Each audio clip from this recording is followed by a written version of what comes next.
শীতের সন্ধ্যায় এরকম এক বাটি রামেন হলে কেমন হয় বলুন তো। সন্ধ্যাবেলা এরকম এক বাটি রামেনের নাস্তা হলে তো জমে যায়। হ্যালো এভরিওয়ান, আসসালামু আলাইকুম। আঞ্জারাস কিচেন অ্যান্ড ব্লগে সবাইকে স্বাগতম। চলে আসলাম আরও একটি নতুন ভিডিও নিয়ে। আর আজকে হচ্ছে আপনাদের একদম সহজভাবে হচ্ছে রামেন রান্না করে দেখাবো। আর রামেন কিন্তু আমার কাছে খুবই ভালো লাগে খেতে। আপনাদের কার কার কাছে ভালো লাগে কমেন্ট করে জানাবেন। তো আমি এখানে মুরগির বুকের মাংস নিয়েছি 1 পিস বড় সাইজের, আর হচ্ছে 4টা চিংড়ি মাছ নিয়েছি। তো চিংড়ি মাছটা হচ্ছে অপশনাল, আপনারা চাইলে দিতে পারেন, না দিলেও চলবে। তারপর হচ্ছে একটু হলুদ আর লবণ, সামান্য একটু মরিচের গুঁড়া দিয়ে মাখিয়ে নিলাম। আর তারপরে হচ্ছে আমি এখানে 2 প্যাকেট রামেন নিয়েছি, আর এগুলোর ভিতরে হচ্ছে সস আছে। একটা প্যাকেটের ভিতরে 2টা করে সস থাকে, আর 2টা করে হচ্ছে সিজলিং পাউডার থাকে, আর হচ্ছে একটা প্যাকেটের ভিতরে 2টা করে নুডলস থাকে। আর আমি হচ্ছে এখানে চপস্টিক নুডলসটা ব্যবহার করেছি, আপনারা চাইলে অন্য নুডলসও নিতে পারেন। তো তারপরে হচ্ছে প্যানের ভিতরে হচ্ছে সামান্য পরিমাণ তেল দিয়ে তারপরে হচ্ছে চিকেন আর হচ্ছে চিংড়ি মাছগুলো ভেজে নিব। আর চিংড়ি মাছগুলো বেশি ভাজা যাবে না, চিংড়ি মাছ তো বেশি ভাজলে খেতে ভালো লাগে না। একটু ভেজে তারপরে হচ্ছে উঠিয়ে ফেলবো, আর মাংসটাকে আমি ভেজে নিব। তো আজকের ভিডিওটি যদি আপনাদের ভালো লাগে প্লিজ লাইক কমেন্ট শেয়ার করে পাশে থাকবেন, আর আমার পেজটিকে ফলো দিয়ে পাশেই থাকবেন। আর আপনারা কে কোন জেলা থেকে আমার ভিডিওটি দেখছেন অবশ্যই কমেন্ট করে জানাবেন।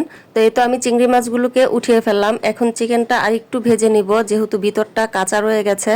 তো ভালোভাবে হচ্ছে ভেজে তারপরে হচ্ছে উঠিয়ে ফেলবো। তো চিকেনটাকেও নামিয়ে ফেললাম। এখন আরেকটি কড়াইতে আমি সামান্য পরিমাণ তেল দিয়ে তারপর হচ্ছে রসুন কুচি দিয়ে দিলাম, আর মুরগি ভাজার যে তেলগুলো ছিল সেগুলোকে ঢেলে দিলাম, এতে করে ফ্লেভারটা ভালো আসবে। তারপর হচ্ছে 2 কাপ পানি দিয়ে দিলাম, সয়া সস দিয়ে দিলাম 2 টেবিল চামচ, টমেটো সস দিয়ে দিলাম 2 টেবিল চামচ, আর প্যাকেটের মধ্যে যেই সসগুলো ছিল সেই সসগুলোকেও দিয়ে দিব, আর হচ্ছে সিজলিং পাউডারগুলো দিয়ে দিব। তো এই সসগুলো কিন্তু মিষ্টি, আপনারা চাইলে আরেকটু মরিচের গুঁড়া দিতে পারেন। আমি মরিচের গুঁড়াটা দিইনি, যার কারণে ঝালটা কম হয়েছিল। আপনারা চাইলে যারা ঝাল পছন্দ করেন একটু ঝাল অ্যাড করে দিবেন, এতে করে খেতে বেশি ভালো লাগবে। তো তারপর হচ্ছে নুডলসগুলো দিয়ে দিব।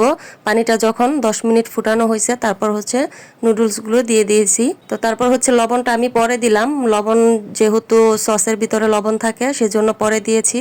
আর হচ্ছে চিনি দিয়ে দিব 1/2 চা চামচ। আর এগুলোকে সিদ্ধ করা হয়ে গেছে, এখন আমি নামিয়ে ফেলবো। আর রামেন যেহেতু একটু ঝোলঝোলি খায় সেজন্য ঝোল সহকারেই নামিয়ে ফেললাম। আর একটু লেবু দিয়ে দিবেন, এতে করে টেস্ট ভালো হবে। তারপরে হচ্ছে আমি মাংসগুলোকে কেটে তারপর হচ্ছে সাজিয়ে দিচ্ছি, আপনারা আপনাদের পছন্দ মতো সাজিয়ে দিতে পারেন। তারপরে হচ্ছে চিংড়ি মাছগুলো একে একে দিয়ে দিচ্ছি। তো আপনারা আপনাদের পছন্দ মতো সবজি থাকলে সবজি দিয়েও পরিবেশন করতে পারেন, এটা যার যার পছন্দ মতো। আমার কাছে তখন তেমন সবজি ছিল না, যার কারণে আমি ধনিয়া পাতা আর ডিম দিয়ে দিলাম, সিদ্ধ ডিম। এখন আমার পরিবেশন করা হয়ে গেছে খুব সহজেই, কিন্তু আপনারা চাইলে রামেনটা রান্না করে নিতে পারেন। দেখতে যেমন লোভনীয় হয়েছে, খেতেও কিন্তু মাশাআল্লাহ অনেক মজা হয়েছিল। তো আজকের ভিডিওটি এই পর্যন্তই, চলে আসবো আরও একটি নতুন ভিডিও নিয়ে। সে পর্যন্ত ভালো থাকবেন সবাই। আসসালামু আলাইকুম, আল্লাহ হাফেজ।